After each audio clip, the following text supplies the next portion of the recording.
Donc, Dieu a conçu des projets avant la fondation du monde pour chaque être humain qu'il envoie sur la terre. Et tous ces projets-là font partie du grand projet qu'on appelle le dessein de l'Éternel.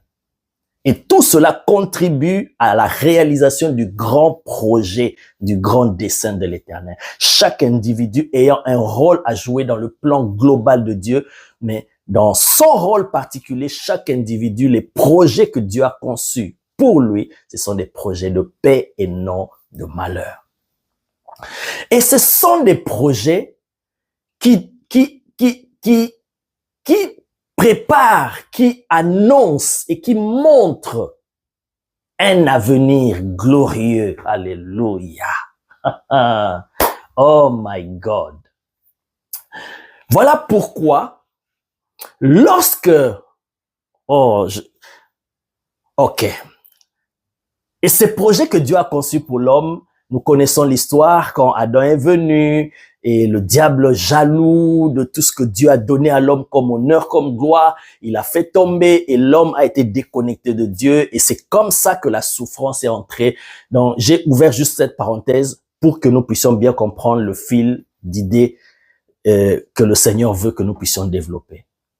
Mais par la grâce de Dieu, un jour, nous allons parler peut-être en profondeur de la chute de l'homme.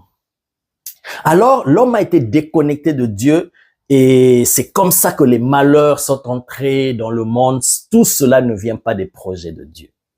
Maintenant, Dieu, dans le plan du salut, dans le plan rédempteur, il veut réconcilier l'homme avec lui pour que l'homme revienne, soit reconnecté au plan qu'il avait formé pour lui, pour que l'homme continue à marcher dans la volonté de Dieu et vive, bénéficie et expérimente de ce projet de paix et de bonheur.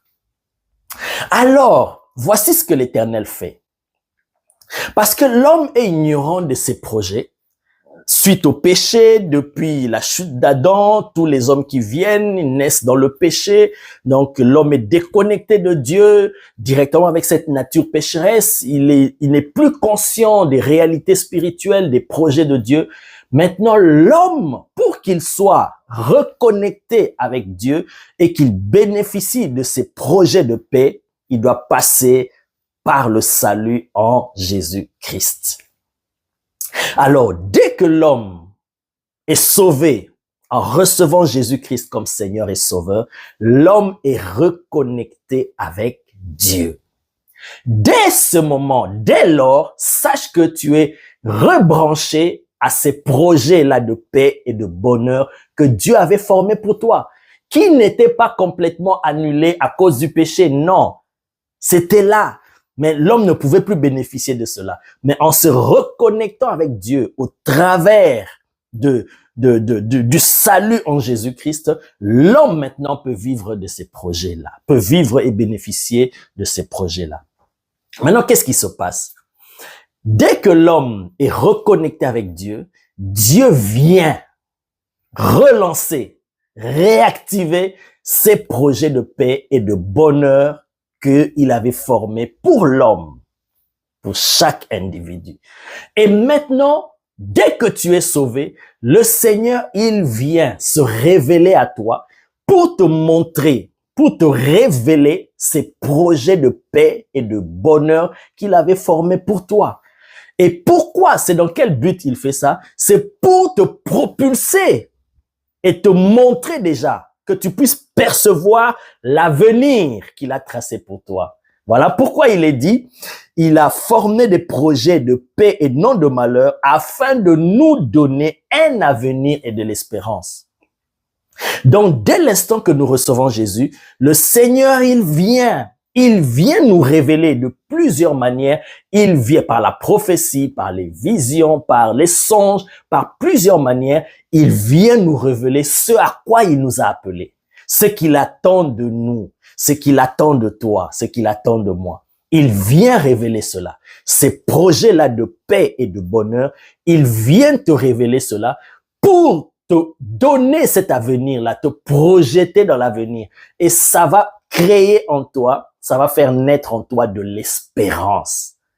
quelque chose à laquelle tu vas t'attacher pour marcher dans ce monde, afin que tu cours, afin que tu marches dans ta course pour réaliser les desseins de Dieu et que tu vives les projets qu'il a formés pour toi.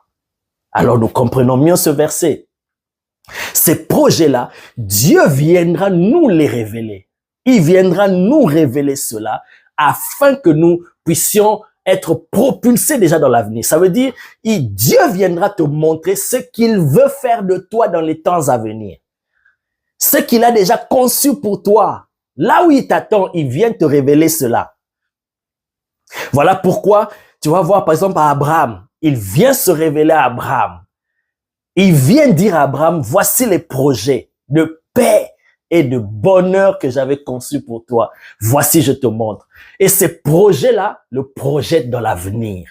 Et ça fait naître en Abraham l'espérance à laquelle il s'est attaché et il a marché avec Dieu en ayant cette espérance-là et il a vécu les promesses de Dieu. Alléluia. Il lui a dit, regarde, je rendrai ton nom grand.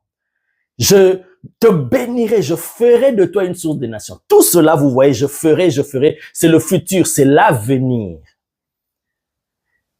Il a montré à Abraham l'avenir, ce qu'il attendait de lui, ce qui était devant lui, si il acceptait de marcher avec Dieu.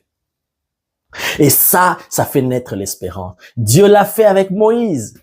Il lui a apparu dans le buisson ardent. Il lui a dit, voici ce que j'attends de toi. Tu vas aller libérer mon peuple. Tu es un libérateur. Il a fait à Jérémie, il a fait à tant de hommes dans la Bible. On peut prendre des exemples.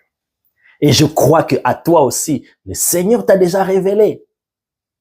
Si jamais le Seigneur ne t'a pas encore révélé, ah, bien-aimé, tu peux lui poser aussi la question, qu'est-ce que tu attends de moi? Que veux-tu que je fasse? C'est ce que Saul de Tarse a posé à Jésus. Lorsque Jésus s'est révélé à lui, il a vu une forte lumière qui l'a basculé à terre. Et il entend la voix, Saul, Saul, pourquoi me persécutes-tu? Et il dit, mais qui es-tu, Seigneur, pour que je te persécute? Qui es-tu? Il dit, je suis Jésus que tu persécutes. Et il a posé la question à Jésus, que veux-tu que je fasse? En d'autres termes, qu'est-ce que tu attends de moi? Révèle-moi ta pensée, ta volonté pour ma vie, que je connaisse ce à quoi tu m'as destiné. Quels sont les projets que tu as formés pour moi, les projets de paix et de bonheur. Alléluia. Donc, si Dieu, de lui-même, il ne t'a pas révélé cela, tu peux aussi lui poser la question. Mais ce qui est sûr et certain, dès l'instant que tu t'es reconnecté à Dieu au moyen du salut, le Seigneur viendra te révéler ce qu'il attend de toi. Il viendra directement te révéler de plusieurs manières, te révéler les projets qu'il avait formés pour toi. Et ça te projette dans l'avenir. Il te montre ce qu'il veut faire de toi. Là où il veut t'amener, il te montre cela. Et ça va prendre du temps pour marcher avec Dieu. Alléluia. Et ce que Dieu te montre, bien-aimé, ce que Dieu te montrera, les projets de paix, bien-aimés, ce ne sont pas des petits projets que nous, les hommes, on peut former pour nos enfants, pour nos bien-aimés, pour le foyer. Ce sont peut-être des grands projets à nos yeux, mais pour l'Éternel, ce qu'il forme pour nous, ce sont des projets immenses et des projets de paix. Et quand il te révèle cela, bien-aimé, c'est tellement grand que ça te dépasse et tu as du mal à y croire. Waouh, c'est ça ce que Dieu veut faire avec moi. C'est là où Dieu veut m'amener. Tu vas te sentir incapable.